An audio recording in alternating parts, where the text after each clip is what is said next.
যখন মেরাজে গেলেন, মেরাজ থেকে যখন জমিনের মধ্যে আসলেন, সাহাবীরা প্রশ্ন করেছিলেন, ইয়া রাসূলুল্লাহ, ইয়া হাবিবাল্লাহ, গেল রাত্রে আপনি মেরাজ করেছেন, ঊর্ধ্বগমন আপনার হয়েছে, আল্লাহ রাব্বুল আলামিন আপনাকে ঘুরে ঘুরে জান্নাত, জাহান্নাম, লৌহ কালাম, আরো সবকিছু আপনি ঘুরে ঘুরে সফর করিয়েছেন গো নবী।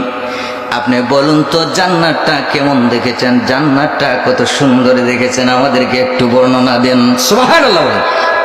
নবীজি বললেন, আমার সাহাবীরা, আল্লাহ রাব্বুল আলামিন আমাকে ঘুরে ঘুরে সবকিছু সফর করিয়েছেন, এর মধ্যে তোমরা জান্নাতের বর্ণনা জানতে চাইলা, জান্নাতের নিদর্শন আমার কাছে জানতে চাইলা, জান্নাতের নমুনা আমার কাছে জানতে চাইলা, জান্নাতের আলোচনা, জান্নাতটা কেমন জানতে চাইলা। আমি কারণ কি বুঝলাম না। আল্লাহ রাব্বুল আলামিন তো আমাকে অসংখ্য কিছু দেখিয়েছেন, বলুন সুবহানাল্লাহ। সাহাবীরা বললেন, ইয়া রাসূলুল্লাহ, ইয়া হাবিবাল্লাহ, আপনার পবিত্র জবান মুবারক দিয়ে অনেক সময় জান্নাতের বর্ণনা আপনি দিয়েছেন, কত সুন্দর, কত চমৎকার।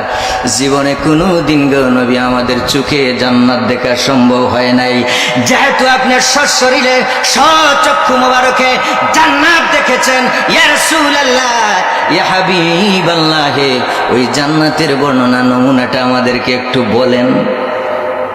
নবীজি ডাক দিয়ে বললেন, ও সাহাবীরা, মালার আইনুল ফিল জান্নাহ, এত সুন্দর চমৎকার জান্নাত আমি মেরাজের রজনীতে আল্লাহ রাব্বুল আলামিন আমাকে ঘুরে ঘুরে সফর করিয়েছেন, আমি ভ্রমণ করেছি, আমি জান্নাতটা দেখেছি রে সাহাবীরা, পৃথিবীর কোনো মানুষ এই জান্নাত দেখা সম্ভব হয় নাই।